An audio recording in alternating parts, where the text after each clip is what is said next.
It's not a game, it's a rich thing.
Okay, y'all, so we're finished.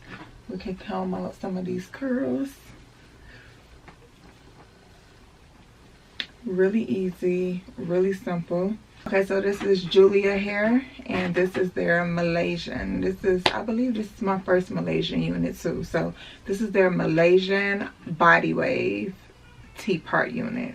It's a natural body wave texture, so when you go to curl it, it's definitely gonna curl the best versus straight hair. So it curled very, very easy. This is 14 inches and I love the length of this. It's very natural, it's very full because it's a shorter length, so it's very, very full. I'm really liking the length of this. It's like just a little pad, no, more so at your collarbone. Just a collarbone length, and it's very, very natural, very, very soft and feminine, and just cute, sexy, whatever you wanna. It's all of that. I'm even liking the like the color, not the texture, the color that the hair comes in. It's darker than most natural wig colors. It's more so black with hints of brown, and I'm really liking that too. I'm still trying to practice with baby hairs, y'all. I'm still practicing with that. But yeah, I'm really liking this. It's very, very full, very, very affordable as well. If you have Prime, this would be 2-day shipping on Amazon for you. As you saw, this is a unit straight out the box. I didn't do any bleaching, any plucking, or anything to it. So very beginner friendly. And yeah, I'm liking it. So if you like this too, all the links will be in the description box. Thank you, Juila Hair, for sponsoring today's video, and I'm gonna catch you guys in my next one. Bye.